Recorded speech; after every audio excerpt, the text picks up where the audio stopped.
Welcome back to Wanderlusting Lawyer. I know I haven't made a new video in a while, but with tomorrow being Easter and this being one of the busiest weeks on the Camino de Santiago, I figured it was time. And this is something that's kind of timely for me right now. So today I'm going to be talking about weight loss on the Camino de Santiago. I see this question pop up a lot in the Facebook groups that I follow.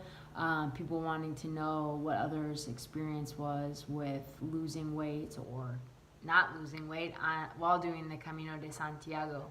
And I'll warn you guys, they're doing some work in the apartment upstairs, so you might hear some loud bangs and thuds. I apologize for that, but I wanted to get this video recorded.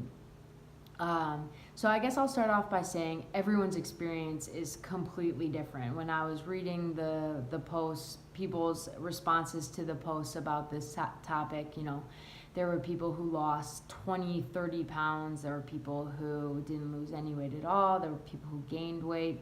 And so I guess from my perspective, losing weight had nothing to do with walking the Camino for me, but I was curious about the question because I figure it's always a nice added benefit if you can shed a few pounds doing something that's really enjoyable. I guess it's kind of hard to know whether you are losing weight as you go along, because I think I only saw one or two albergues that actually had a scale. You could stop in a pharmacy as you're walking if you're interested in keeping track of where you're at. I think most of them do have scales. And obviously pharmacies are a peregrino's best friend. But I will say for me personally, when I weighed myself at the end, because the last albergue I stayed in right before Santiago did have one, I did not lose any weight, or maybe I lost 2 or 3 pounds. I couldn't weigh myself beforehand because I was in France and I didn't have access to a scale. But I will say I definitely lost inches, especially around my midsection. All of my shorts, all of my pants fit significantly looser after I finished the Camino. But I guess if I could have weighed myself as I went along, I bet I did lose a few pounds the first couple of days.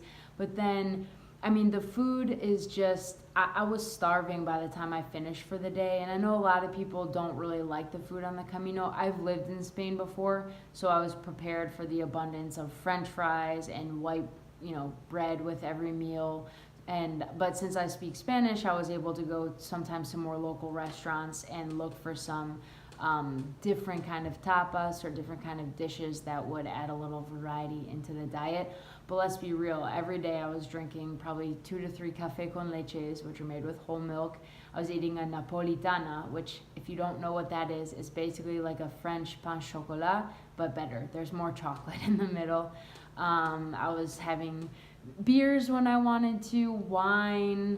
Paella is pretty abundant on the Camino. So I guess I would say that if I did another Camino, I wouldn't go into it hoping or even thinking I was going to lose weight, but just pretty grateful that I could eat whatever I wanted, lose some, inches around places that I don't want those extra inches, and still just keep the same weight and enjoy the delicious food. So those are my 2 cents on weight loss on the Camino. Thanks for joining. Oh no, just kidding. I actually will be doing some videos that aren't exactly Camino related next, but they are related to this topic. So I've been wanting to just really get my eating habits under control and feel better. I don't feel like I've been making very good eating choices since I went back to being a full-time lawyer, and especially being in trial in Miami for a month when, it was catered meals or restaurants or whatever. I just really wanted to bring some sense back into my eating habits. So up next, I will be talking about this purification program I've been doing. I'm 7 days in. I absolutely love it, and I think this could be really good for people who are looking to shed some weight before they start their Camino, to make it physically easier for them to complete. So I hope you guys will enjoy watching those, and I promise to have some more Camino specific videos for you also soon. Bye-bye.